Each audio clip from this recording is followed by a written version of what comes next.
7 biggest questions that will shape 2025 NBA Finals.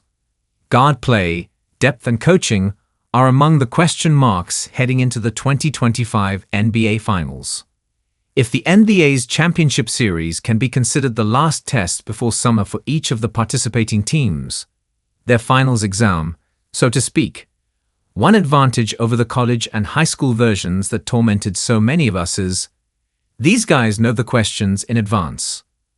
Now it's all about how the Oklahoma City Thunder and the Indiana Pacers answer them. Appropriately, there are 7 here, a nod to the series' maximum possible length.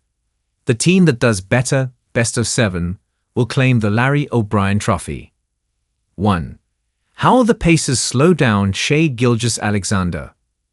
Nobody shut down this season's Kia most valuable player and scoring champion, so slowing Gilgeous-Alexander's role is as much as Indiana should hope for. The Thunder's point guard averaged at least 30 points against 22 of the 29 teams and shot better than 50% against 21 of them.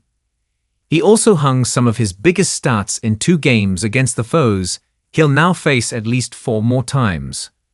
Gilgeous-Alexander averaged 39 points, 7 rebounds, and 8 assists against the Pacers, shot 55.6% overall, and made 7 of his 11 three-point attempts and 21 of 23 free throws.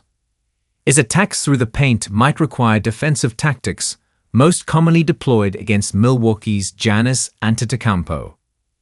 Gilgeous-Alexander doesn't plow through the lane, finish with a Eurostep, and throw down dunks the way the Bucks star does. But he does slice to the hoop in search of high-percentage shots and one opportunities. So what can a defense do? Maybe build a wall of bodies not unlike what the Greek Freak sees, to nudge him into the mid-range and beyond. 2. Will Tyrese Haliburton be able to be his best self?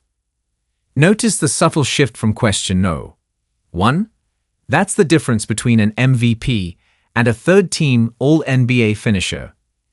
Haliburton is the Pacers' engine and barometer, but he has been susceptible to off nights. The most recent example came in Game 5 against New York last week in Madison Square Garden, when the Knicks picked him up earlier in the shot clock and forced more sideways movement to slow the point guard and his teammates. That dedicated focus by New York should be routine from OKC's superior, stifling defense.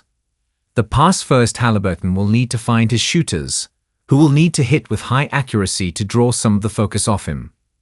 The fewer defenders, aka pylons, in his way in transition, the better if Haliburton hopes to dictate the action. 3. Who has the size advantage, and does it matter?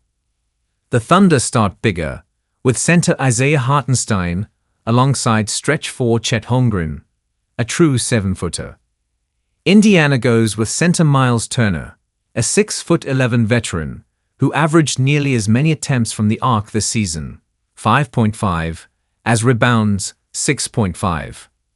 Pascal Siakam, at 6'8", is Indiana's next biggest starter.